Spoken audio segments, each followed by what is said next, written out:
Hey guys, Mr. Middleton here. Today we're going to talk about factoring special cases.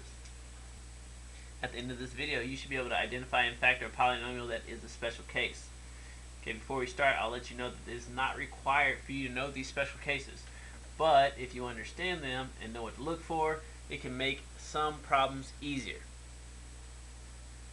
Okay, so like I said, it's not required, and I'm going to start this first special case by just doing a regular problem. Remember last time we talked about factoring when a was not 1? The first thing we always want to check is if there's a GCF. So we have 4, 12, and 9. 4 goes into 4 and 12, but it doesn't go into 9. Nothing goes into 9 and 4. So no GCF. That's our first step. We always want to check that. And so now we'll look and make our x. Find two numbers that multiply to give us 4 times 9 is 36. And add to give us 12. Multiplies to give us 36, adds to give us 12, that's 6 and 6. So in my box,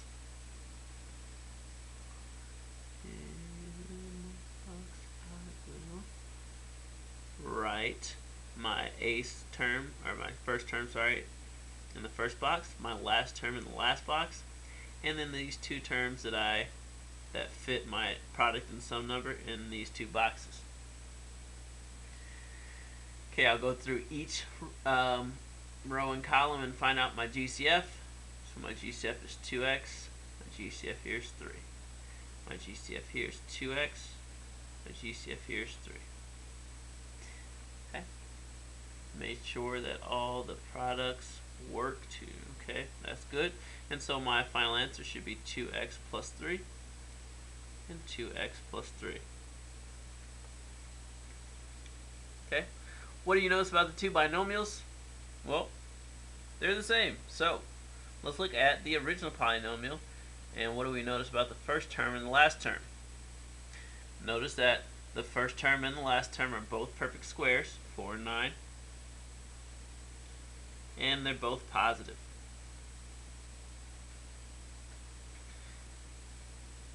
Okay, so if we have a first term and our last term, both perfect squares and both positive, we could have a polynomial that factors into the same binomials. Okay, so true or false, if the first term and last term of a polynomial are perfect squares and the problem is a special case, that's false. Okay, it's false. And this is why you must check. Must always check. So here, first practice problem, we have 9x squared minus 30x plus 25. So again, first term's positive, perfect square. Last term's positive, perfect square. And so I can say, okay, I think I know this one. Square root of 9 is 3. So 3x here, 3x here. Square root of 25 is 5, 5 and 5. Okay. And so as I look here, my middle term is negative, and so I know that this is going to be a negative sign. So now I'll check.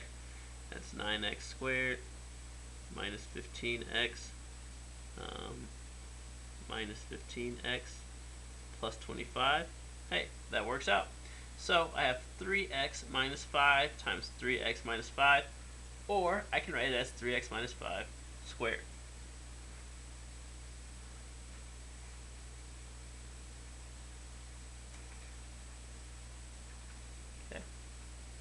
Here, perfect square, 16, perfect square, 1. So I can say, okay, perfect square, 4x, 1, and 1. As I do this, let's see how this works out. Be positive, because this is positive. So that would give us 4x plus 4x, and that only gives us 8x. Okay, so we see that this is not the case. Like I said, we always want to check to see if this works out. Didn't work out, and so now we have to do our factoring. And so what we'll do is we'll get into our x box method. Start with my box and not my x. Okay, so we'll do our x box method here. Two numbers that multiply to give me a times c, 16, and add to give me b, 10. That looks like 2 and 8. So I have 16x squared 2x, 8x, and then 10. So I go through my rows and columns, take out my GCFs. 8, okay. And then make sure that everything matches up here.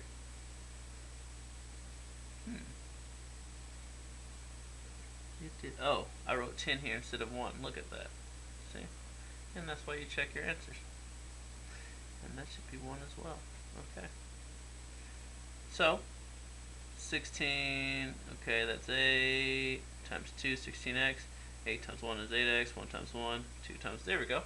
Alright, so even though it started off looking like it was going to be a perfect square, it didn't end up being a perfect square. And that's okay. We're still able to do it using our Xbox method. Okay. Number 3, we'll look at that. Oh, nope, not starting this one. I'll start number 4. Doing number 3. Okay, so number 3, we'll look at that. As you look here, A is not 1. I've been doing this, but I want to make sure that we remember that you need to check for your GCF. And here I see that a GCF is 3 here. I'm going to factor that out. We got x squared plus 12x plus 16. Then after I factor it out, I still notice, hey, my first term is 1, which is a perfect square. My last term is 16, which is a perfect square. Maybe this will be a perfect square binomial. 4, and then, oops, and then 4. Okay. And so 4x plus 4x is 8x. Okay, so that works. 16, x squared. There we go. So I have 3. And I can say x plus 4 times x plus 4. Or I can say 3 times x plus 4 squared.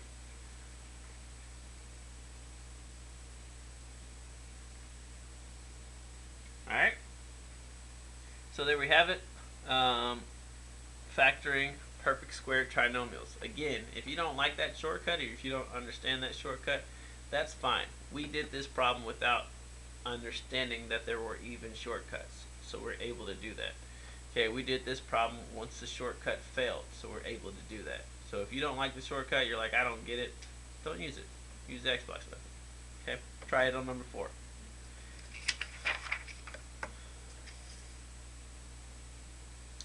Alright, special case number 2. We have 9x squared minus 16. This special case is easier to spot because the middle term cancels. And the last term is negative.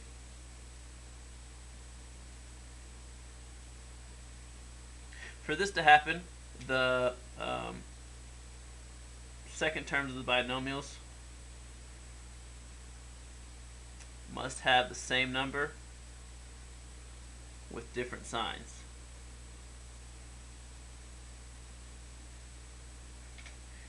Notice how both the first and the last terms again are perfect squares.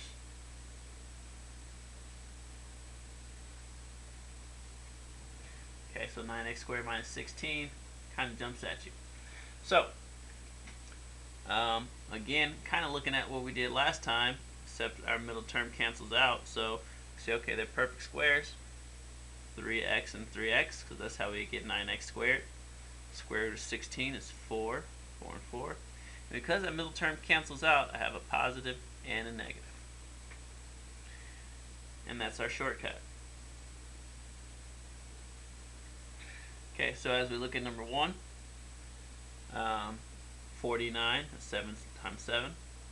Negative 1 is 1 times 1, so we have perfect squares. There's a minus in between them, and so we can say, okay, 7x and 7x, 1 and 1. Middle term cancels out, so I have a positive and a negative. Number 2, as we look at number 2, we have x squared and 25, so x squared, that's 1. It's perfect square. We have 25, which is 5 times 5, a perfect square. But notice here that this is plus. Okay, and so it's different than our special case because remember that we had a minus here. Okay, it has to be a minus. And And the reason that it has to be minus is because notice our two signs are different. If we multiply numbers with different signs, they come out to be a negative number. If it comes out to be a positive number, we can't factor this any more than it is. Okay, so already factored. Can't do that problem. Okay, or we can't factor it any further, so this is factored. Let's write it that way. Alright, number 3. Number 3, just a reminder, guys, always look for a GCF. There is a GCF here. Okay, notice that this is x cubed, this is 3x. So we can go into both of these and factor out 3x. If I do that,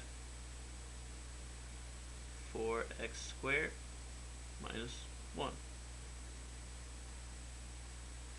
Okay, and so now as I look into my factored term, I have 4x squared minus 1 left. 4 is a perfect square, 1's a perfect square, and I can't forget my GCF and my final answer. So my final answer, I have 3x. I'm going to break down 4x squared into two binomials. So 2x and 2x, 1 and 1, different signs.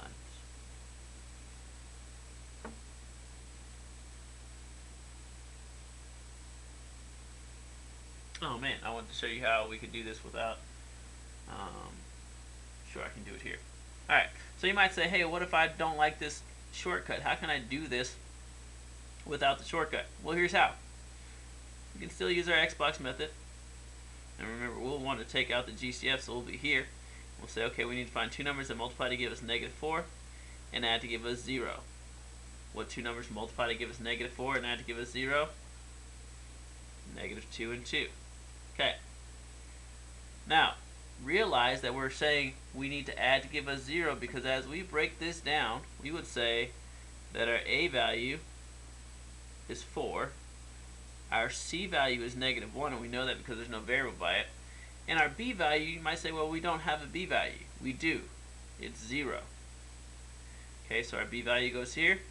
Up here is A times C, and we could do it this way. If we did our box method,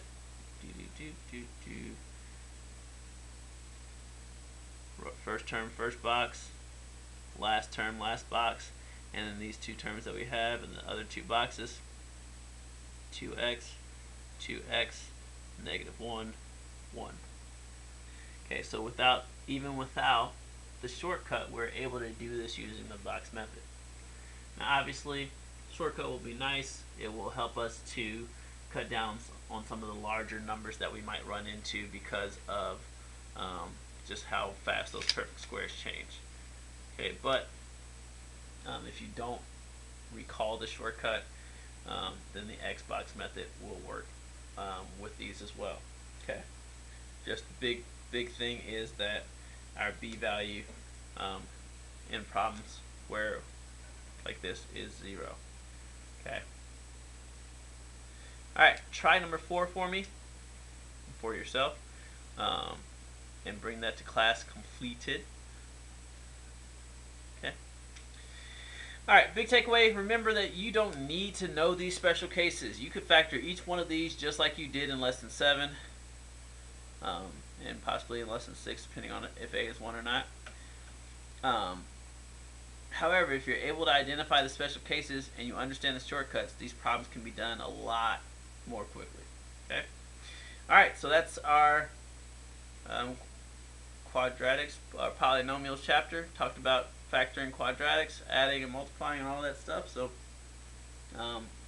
keep this in your pocket. We'll have to continue to work on this because it will come back in a little bit and be helpful for those who retain that information. See ya.